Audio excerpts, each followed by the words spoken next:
are so many different ideas about good health. How do you separate the myths from the facts? Welcome to Healthy View Radio with your trio of co-hosts, Andrea Beeman, Lisa Lutan, and Michelle Fennighaus. Today, you'll learn what it takes to be healthy and happy within a stressful world from 3 experts walking their talk. Here is Lisa, Andrea, and Michelle.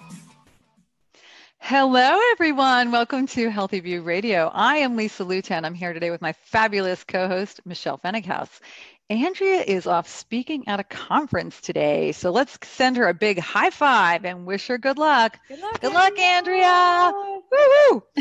We have some amazing guests on the show today. Dr. Susan Peirce Thompson is going to be talking about food addiction, and she's done fascinating research on this topic. You're really going to want to hear that. And we'll also later in the show be talking to President and CEO of Giovanni Cosmetics, James Guidotti.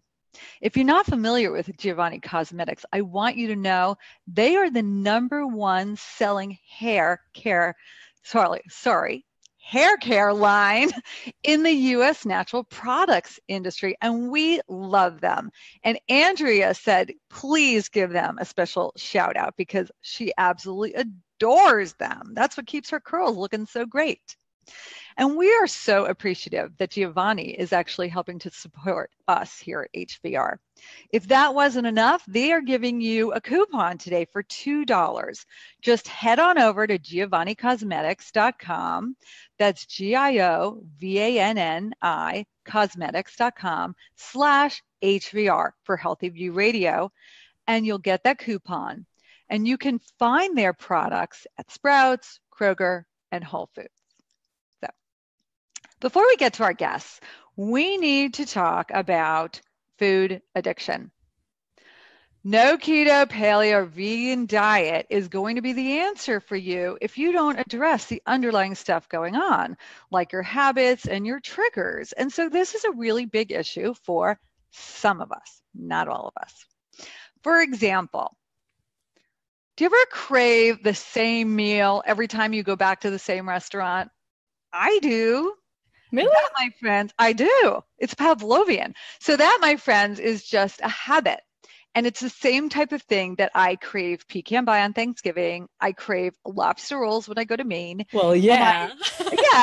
And this is a weird one. I start craving half sour pickles as I pass the exit to Ryan's Deli on the way from Boston to New York. Like, it is just such like clockwork. Now, triggers, however, are something totally different for me.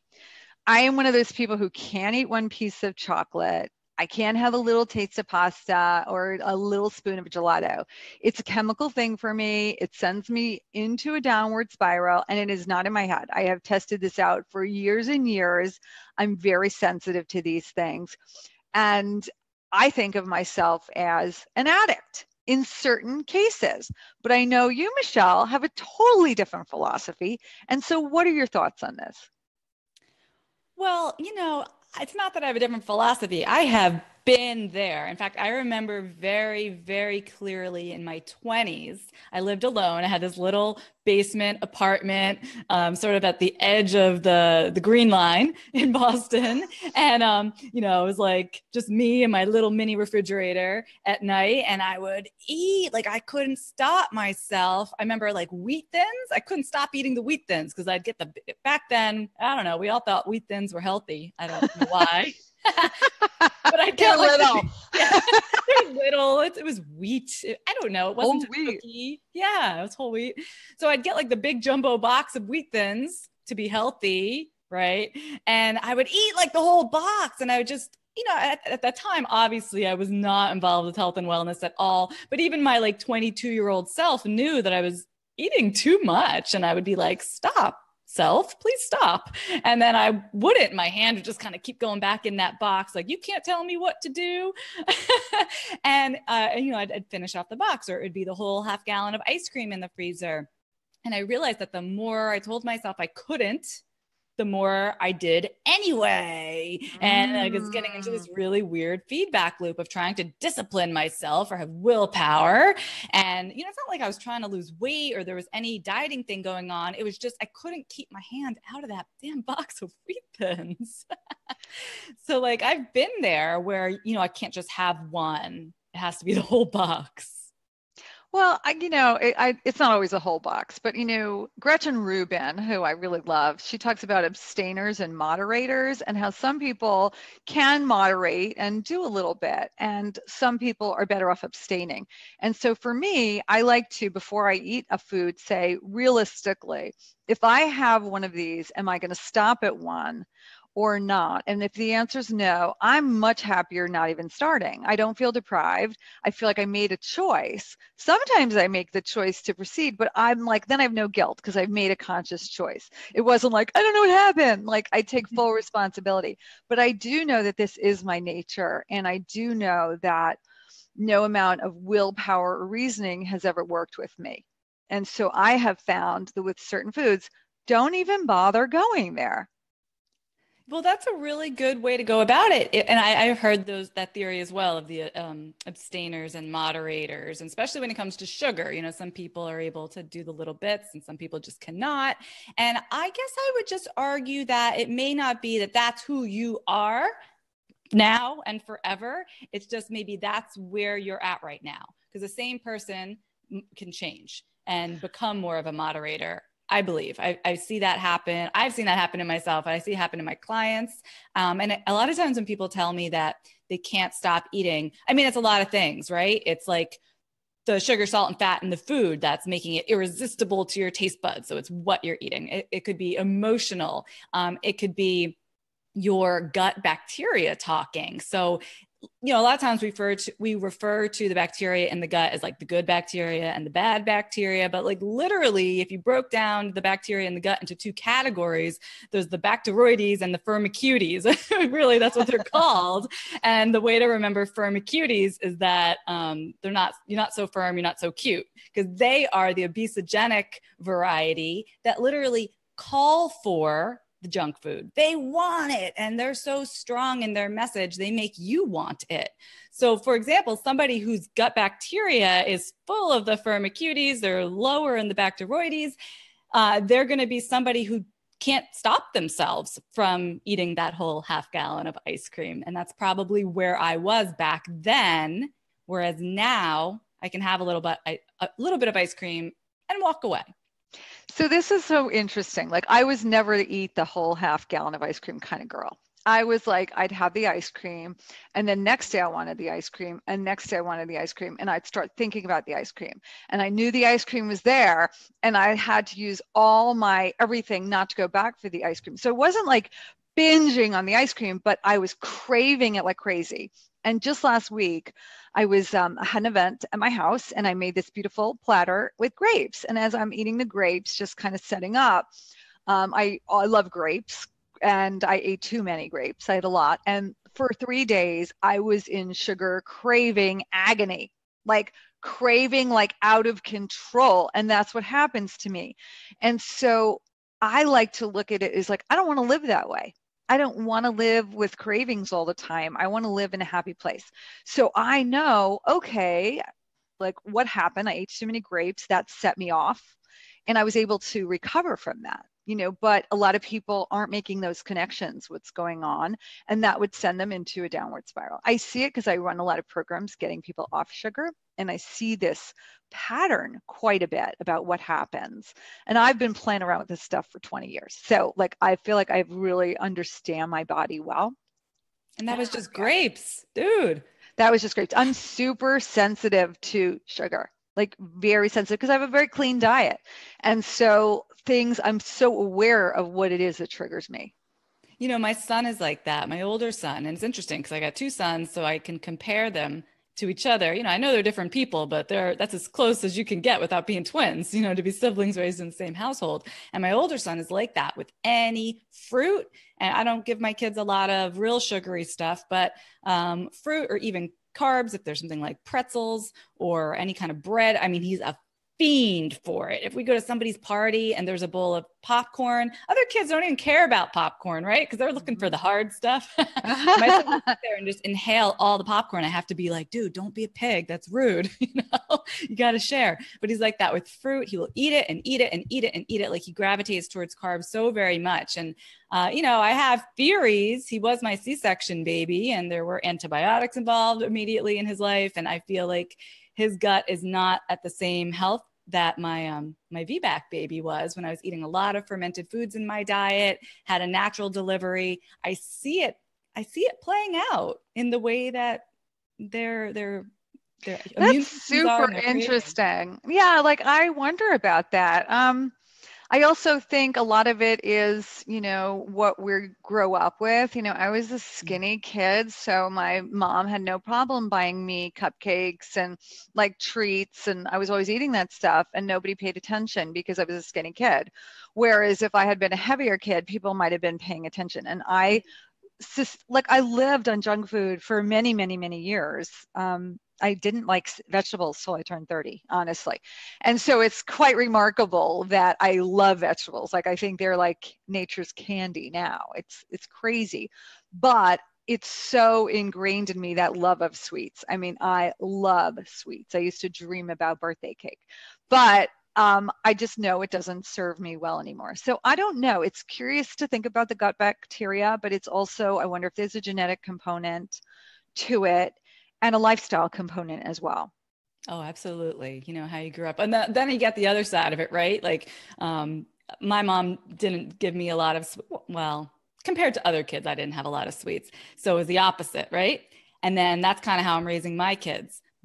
And everyone kind of warns me of this. Whoa, when they get older, though, they are going to binge like crazy. They're going to go to their friends' houses and eat so much more of it because it's not allowed at home. And I'm like, yeah, that's exactly what I did. So I feel like you're damned if you do and you're damned if you don't. Yeah, you really are. I mean, I had a lot of junk food in my house. I ate all of it. Like I was living on devil dogs. So I don't think you really have, it's a hard one. As my kids got older and I became more aware of this stuff, I would bring home treats, but I'd bring home 3 cookies. Like I didn't bring home the whole batch, and I got them starting to be aware of it. And now my kids are like in their 20s, the youngest is 19, and they know, oh, I've been eating too much sugar lately. Like I got to cut back on this. And it's an awareness around it that I'm really happy that they have, because they're relating it to their mood, they're relating it to their energy. And that's what we want. We want awareness around food. How does it make you feel? And then once you have that information, you can work with that to start feeling better. But a lot of people are clueless about what these foods are doing to them. I agree with you. Hey, we got a question over here on Facebook from Mark. He says, how do you recommend we obtain the good bacteria? So that's a great question, Mark. And there's 2 ways. Well, there's several ways to go about it. But the first is you want to start feeding the population that you want to grow, right? So the more vegetables you eat, Lisa's right. We love vegetables so much so that when we first get on the line, we got to look in the camera and make sure we don't have any kale stuck in our teeth over here. So when you're feeding the population that you want to grow, that probably means you're going to be eating more vegetables and less sugar, right? So it's just a matter of who are you feeding in your gut. That's one way to approach it. And the other way to approach it is just try to repopulate your gut with the good kinds of bacteria. So I believe in the last episode, we were talking about fermented foods. That's a really great way to do it. You can also be taking a probiotic. And one thing I look for on the probiotic label, you'll often see lactobacillus as one type of bacteria that's in there, or one family of bacteria. Another one to look for is called bifidobacteria. So any of strains within bifido. So that would be another way to go about it.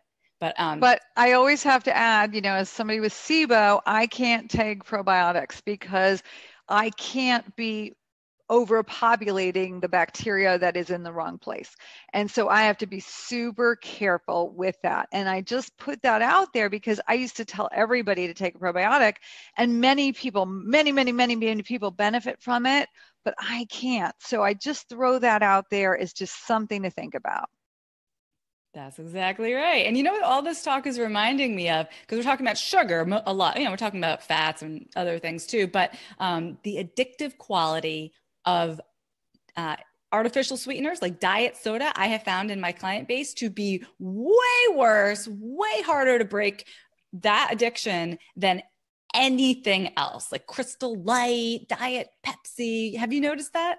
Yeah, totally. And people think they're doing such a good thing, but then you explain like you're tricking your brain. You're telling your brain sugar's coming, sugar's coming. And guess what? It doesn't come. And then cravings are like crazy mad. And so it has this reverse effect on what you're trying to accomplish. So giving up soda in diet artificial sweeteners is like a really huge thing you guys can do right now to have a huge impact on your life. Wouldn't you agree? One of the biggies. I mean, honestly, if I couldn't get someone off soda right away, because that's hard. That's hard. Some people drink 10 cans of soda a day and you can't just stop. You will literally probably fall down and die. No, maybe not die, but you're going to have withdrawal symptoms like crazy from all the caffeine and everything else. So I would actually prefer someone drinks regular soda than, or not regular, but, they make some with sugar now. I know that doesn't seem like an improvement, but I would take sugar over artificial sweeteners. Interesting. I don't know. I haven't had to make that decision. That's a tough call. We're really, I'm not advocating for soda. That's as hard as would you rather be deaf or blind? You know that question when you're a kid? Like I would struggle with that question. Yeah. The artificial sweeteners, the drinks, because I think people are able to consume them in such quantities. I guess you could eat a lot of cookies, but you can drink soda all day long, every day, or Crystal Light all day long, every day. So what do you have your clients do, like as an alternative to actually getting off those types of drinks? I'm a cold turkey kind of person. Like I'm like, let's just give it up for a week, and then we're going to take it from there. And it's amazing to me how after a week people go, oh my God, I don't even miss it. And I've seen this again and again, and they go, wow, I never knew peppers were so sweet.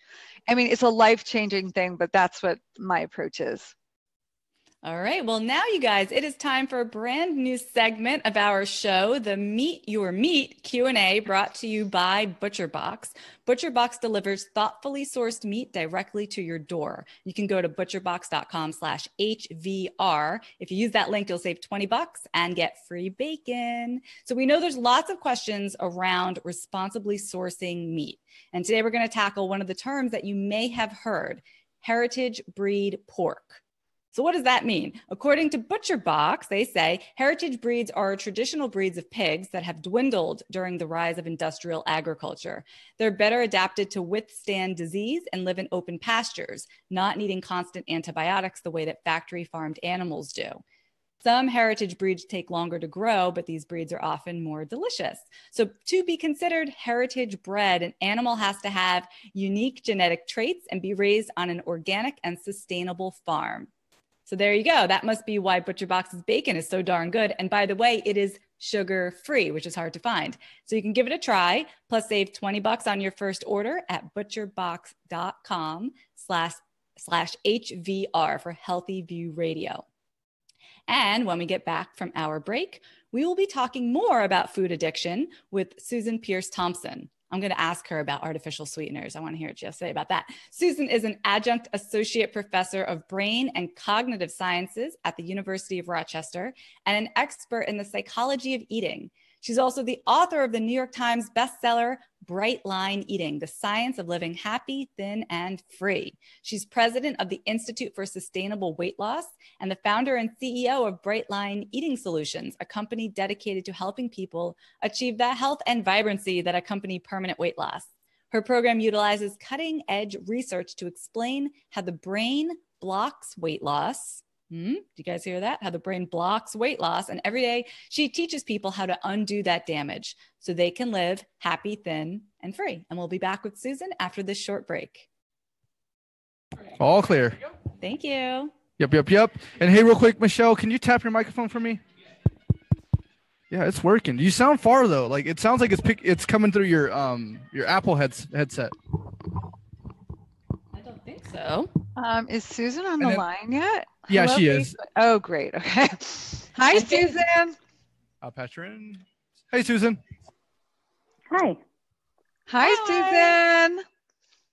Hi. We're on break right now, but Facebook is watching us, so you can give a little shout out to Facebook where we're live streaming. Oh, hey, everyone on Facebook. Good to be with you. They get the behind the scenes look at what we do in the break. So we just want to make sure we've got you and your audio sounds good. And Lisa's going to be interviewing you. Perfect. Hi, Lisa. Hi, how are you?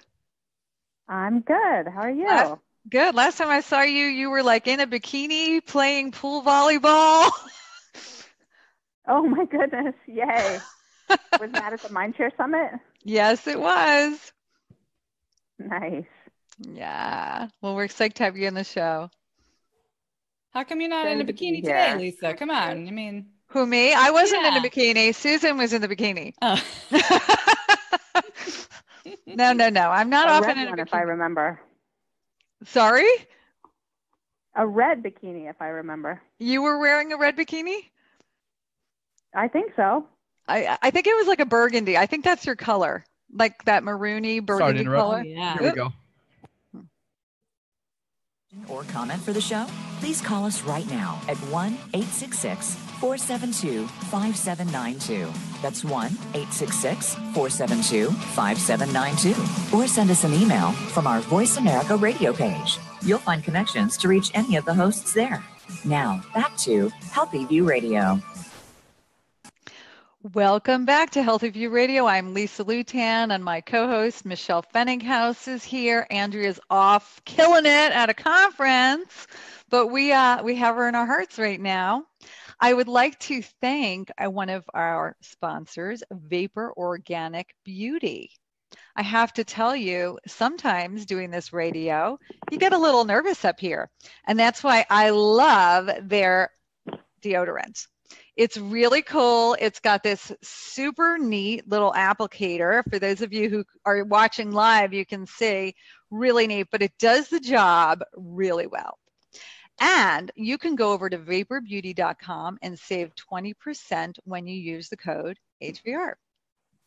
Now, I am super, super excited that we have Susan Peirce Thompson in the house. Woohoo! Susan is a PhD, the author of the New York Times bestseller, Bright Line Eating, and her program utilizes cutting-edge research to explain how the brain blocks weight loss, and she teaches people how to undo damage so they can live happy, thin, and free. I had the pleasure of hanging out with Susan at a conference in San Diego last summer. And there's this incredible focus and intensity about her that you can tell how deeply committed she is to sharing her story with the world and helping others with their struggles.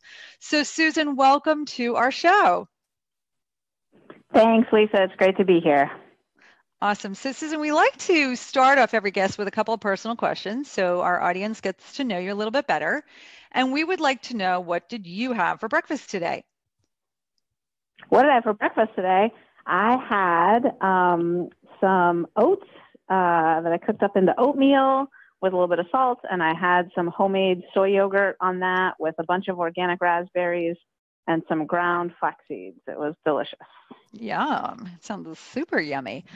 What is the one thing you do every day that has the greatest impact on your life? I think meditate. Yeah, I started a meditation practice about 14 years ago, and it's been really transformative. And in fact, the message from the universe, or wherever these things come from, to write the book, Bright Line Eating, came in my morning meditation on January 26, 2014. So cool. So you hadn't thought about it before that? You just kind of popped in your head? Came, like all at once. Wow. Yep. Wow, I was minding my own business, just a tenured psychology professor, teaching my classes, teaching the psychology of eating. And all of a sudden I got this message, write a book called Bright Line Eating. The title even came and I'd never heard those words before, Bright Line Eating, but I knew what they meant. And suddenly I had a book to write. I love that. I love that. Love, love, love, love. Susan, what is your guilty pleasure? My guilty pleasure? Oh, probably staying up late. I stay up later than I should quite often. So many women do. I'm a night owl by constitution, but my life runs a lot better when I get up early. So I get up super early. I try to get to bed on time, but sometimes my guilty pleasure is to let myself stay up later. Cool. Okay. So in your book, you talk about the dangers of sugar and flour. I'm going right to the point. And I want to know, because the listeners want to know, why are they so addictive? And why do you tell people to not eat those foods? Well, they're really not foods. They're drugs, right? So if you think about what a drug is, if you think like heroin and cocaine, I think are two drugs that everybody agrees are drugs. It's, uncontroversial.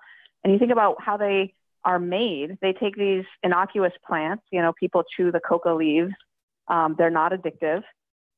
They don't do much for you. They might give you a little lift, like drinking half a cup of caffeinated tea or something. But you take the inner essence of that coca leaf and you refine and purify it into a fine white powder, and you turn it into a drug, cocaine. And it's the same with poppies. You can sit in a field of poppies and eat poppy plants all day long, and you won't get high, you won't get addicted, nothing will happen to you. You will get opiates in your system, but you won't get high from it. But if you take the inner essence of the poppy plant and you refine and purify it into a fine powder, you get heroin. And so we've taken these healthy, wonderful plants like corn and beets and wheat and rice and potatoes and all these other plants, and we've taken the inner essence and refined and purified it into a fine powder, and we've turned them into drugs. Sugar and flour impacts the brain just like heroin and cocaine. They release a rush of dopamine that causes the brain to rewire itself to downregulate those dopamine receptors, and before you know it, you're hooked. So that's the issue, is that they're drugs. I remember when I read that in your book, and that was life-changing for me, because it put it in a way that I understood it so differently that I had never really read that way before. So I love that. Thank you for sharing that with everyone. But here's a question, right now, coconut flour and almond flour are so popular. Do they have the same impact? Yeah, because it's really not the plant that it comes from, it's the processing that does it.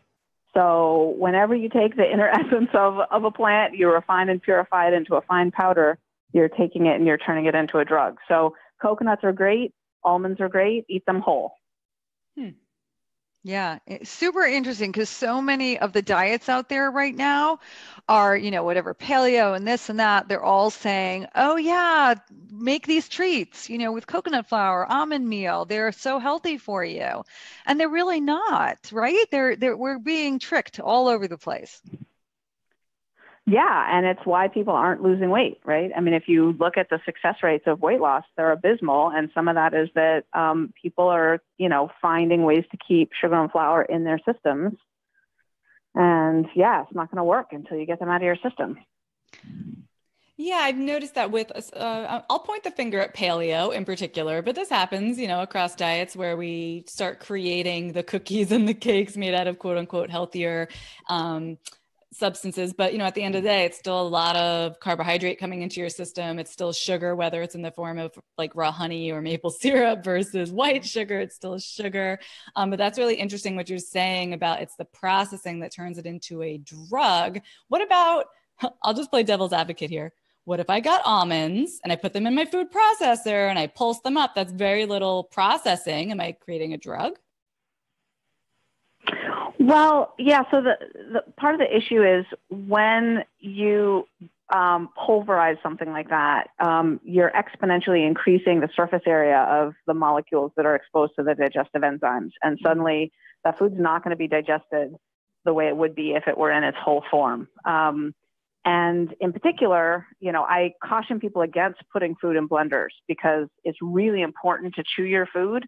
The actual mastication process does something in the brain that's really special. It stimulates what's called neurogenesis in the hippocampus, which is the formation of new neurons. This protects us against depression.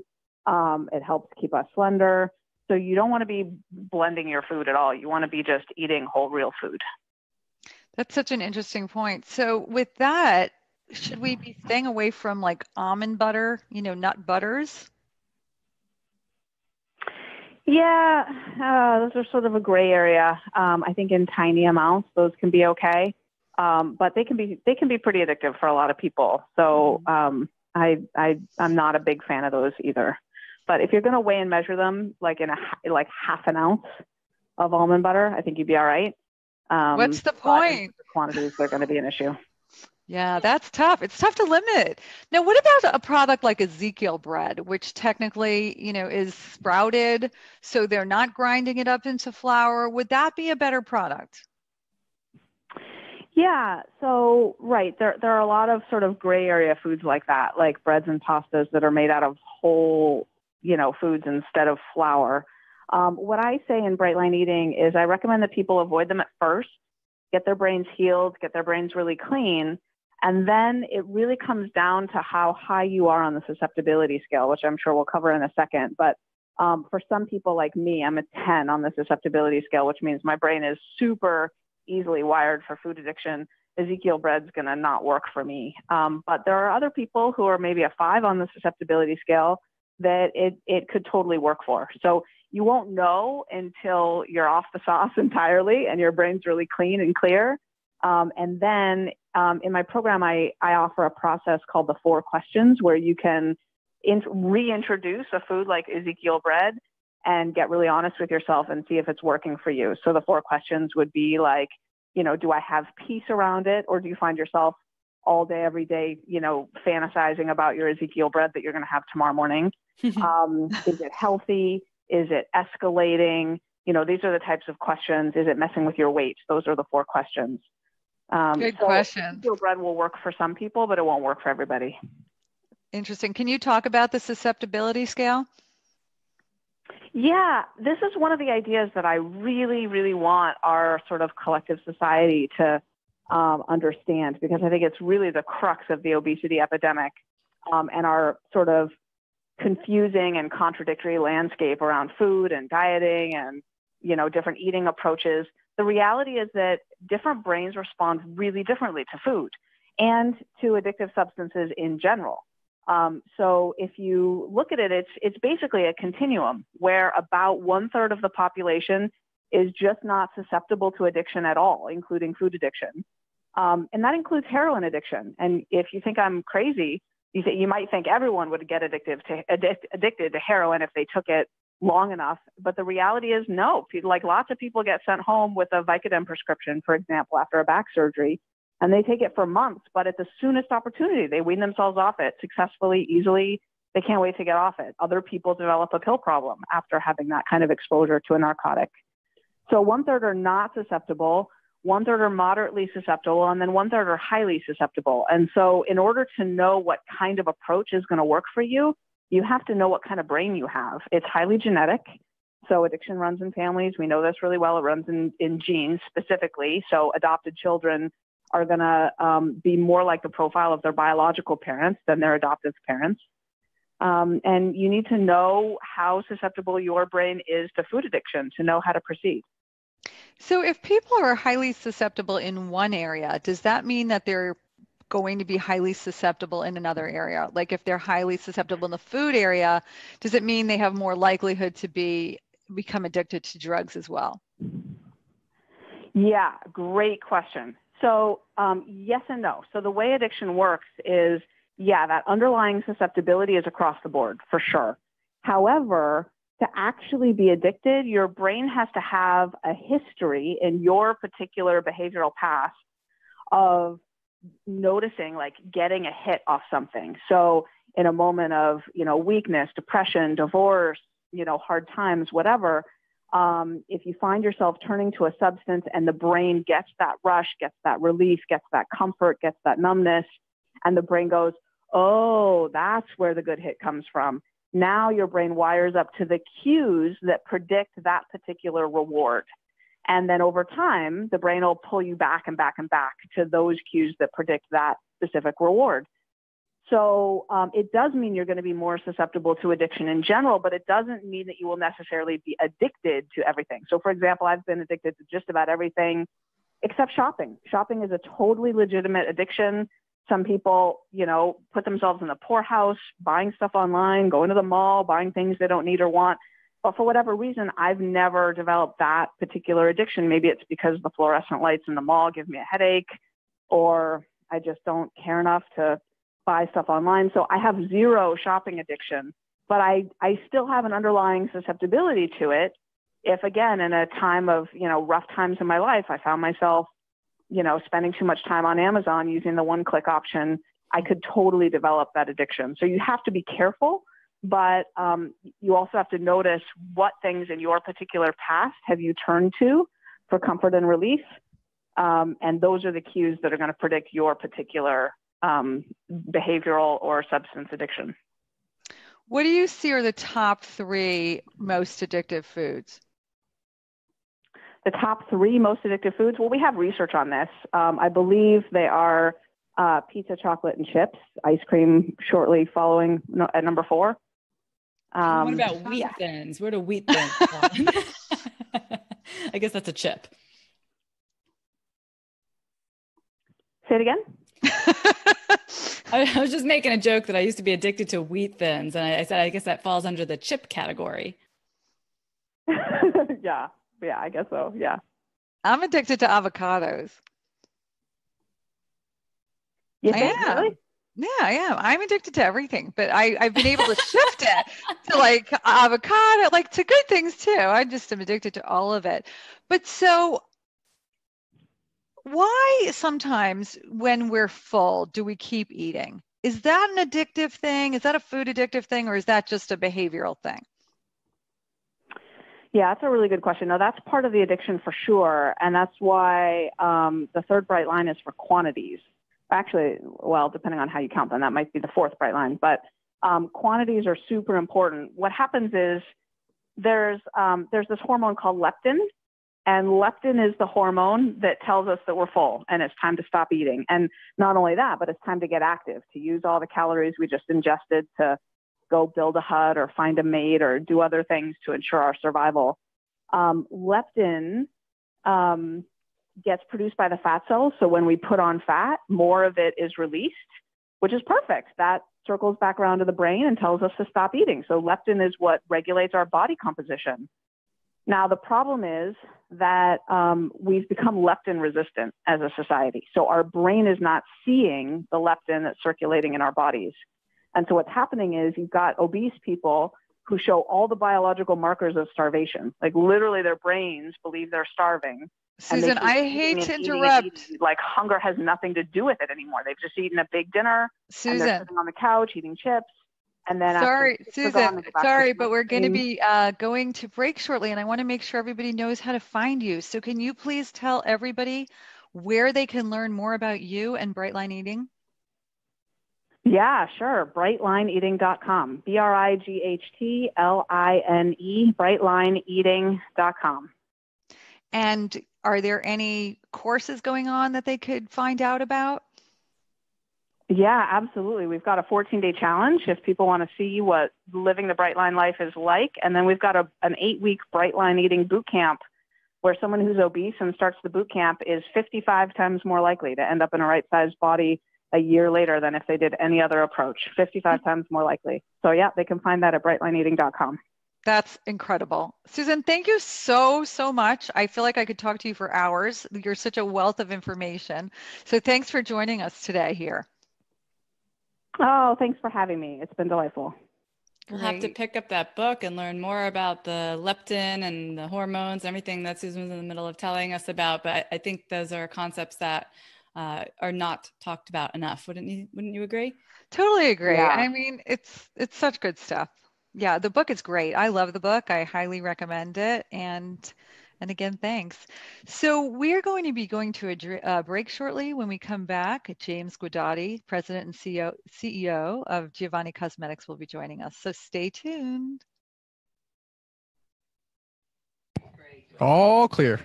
Thanks. Thanks, A-Rod. Susan, All right. thank you so much. Have a great day. Thanks, you too. Bye-bye. Okay, bye-bye. Do we have James? James? Yes. Hello. Can you hear me? Yep. You sound good. Welcome to our show. Yeah, hi. Is this Michelle and Lisa? Yes, it is. Good afternoon.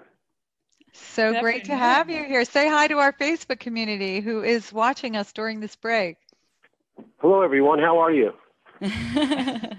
Yeah, we got Facebook watching us behind the scenes, and then when we come back, we'll get started. I'm Michelle. I'm going to be doing your interview. We're so glad that you could join us today. Are we on live right now? On Facebook, yes. Yes, we are. Okay, great. So I'm happy to be on Healthy View Radio, and sounds great. James, I think we might have some relation. I've got Guidottis all over my family. Yes, it is a little hard to hear. Oh, can you hear me okay? Yes, can you hear me? Yeah, I can sound hear great. you. Okay. It's a little hard to hear you, but okay, shall we continue? We're just waiting to come back from break. We'll be starting in a few seconds as soon as we get the... Here we go. Here we go. Can I call back on another line? Market.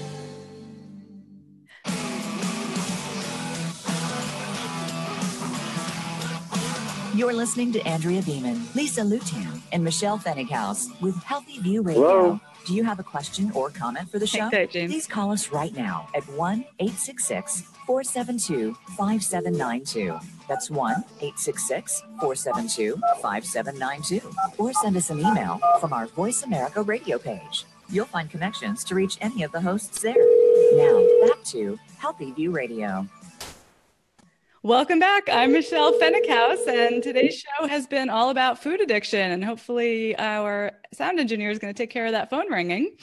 Right now, we're planning to talk about something I am personally addicted to, which is hairstyling. Can we talk about this? Ever since about a year ago, I started wearing my hair curly. I love this topic, and I'm always interested in learning about new natural products to take care of these curls. So I don't know if you guys know Giovanni products, but you should. They sell them at Whole Foods all over the place. And Giovanni is actually the #1 natural hair care brand in the country. And we are going to learn more about what that means. Hopefully we have James on the line. James, are you with us? Yes, I'm here. Okay, terrific. So everybody, I'm thrilled to introduce you to the president and CEO of Giovanni Cosmetics, James Guidotti. Welcome, James. Thanks for being on the show. Yeah, thank you, Lisa. Thank you, Michelle. So I feel like every time I turn around, there's a new natural hair care brand on the market, either at the store or at the salon. Can you tell us how and when did Giovanni get started, and how did you become top of the industry? Yeah, we started in the spring of 1979 here in Los Angeles, California. And actually, my father was the pioneer of the brand, and I would like to give a little soundbite on my father, Arthur. He was a hairdresser during the renaissance of hair care here in Los Angeles from the 1960s. And he had a popular salon, kind of a celebrity hangout called On Sunset Boulevard. And his clientele, he had celebrity clientele, including Lucille Ball. He had a salon with Jean Chicot, which was an icon in the 1960s in Los Angeles here. In fact, they did a movie after him named Shampoo that Warren Beatty starred in. And Arthur also worked with who they termed the father of hair color, Al Lapin. And so my father was doing hair quite a bit in the 1960s. And I remember in the early 70s, I'd wake up in the morning or I'd wake up at night with the light on in the house, and I'd go check, and I would see my father putting Band-Aids on his fingers.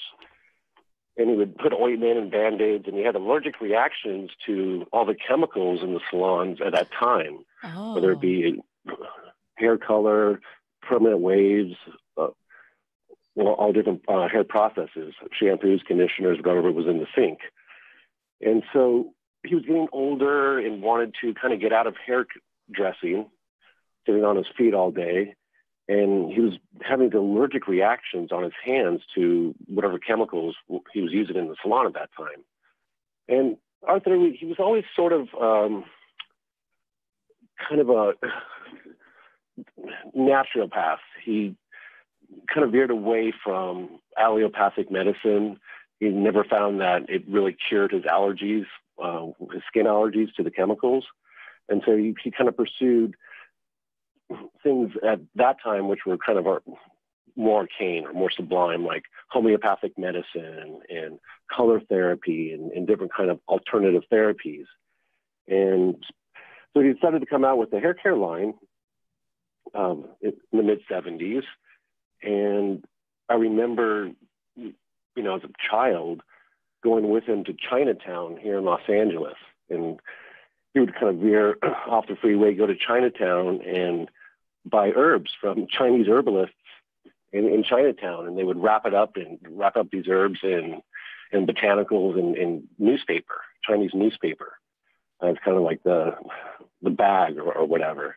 And he would take it home, and I would watch him in the garage kind of at night, working on formulas, working on different solutions and trying to get wet slip for his comb. And he, would come up with these formulations along with a doctor of chemistry at the time. It was a gentleman named Dr. John Weaver, who actually did the pilot batches for Nexus back in the 70s.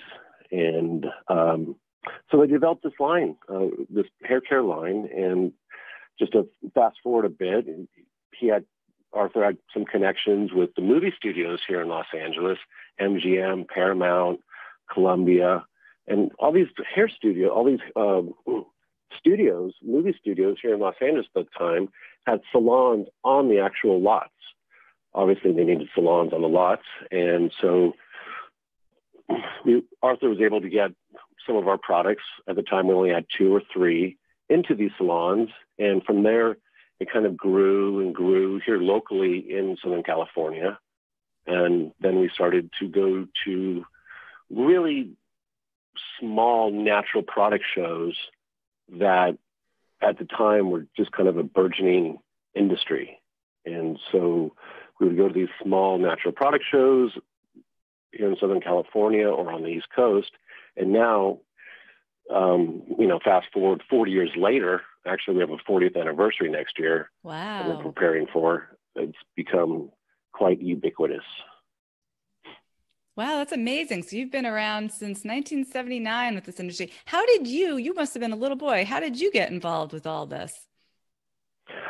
Well, I would actually go to trade shows with him. We would pack up the back of the car and drive to Las Vegas. The largest salon trade show in the country at the time was called BBSI. And I was 8 years old at the time. And I grew up with him. Actually, my first name is Giovanni, so he named the brand after me. And so I've always had kind of an affinity or kind of an attraction to watching my father try to get out of hairdressing and standing up on his feet all day and get into this new business. And for me, it was very, impressionable. And my name was on the bottles, and I was, it was kind of a matter of pride. And so I went with, to trade shows since I was 8. I think I've been to Las Vegas more times than most kids would have at that age, going up through my teens. And then in the early 90s, I came on board. I was actually driving to salons, going cold turkey into salons in Beverly Hills, Hollywood, West Hollywood, Santa Monica, trying to introduce, this hair care brand that had my name on the bottles to salons all throughout Southern California. And it was very difficult, but I had a lot of gusto. And I think it was the winter of 1994. It was like the great deluge. It just rained and rained and rained. And we thought it was going to stop. It was just the beginning. And so I couldn't drive around and park and put money in meters and walk in samples to salons. We just got drenched.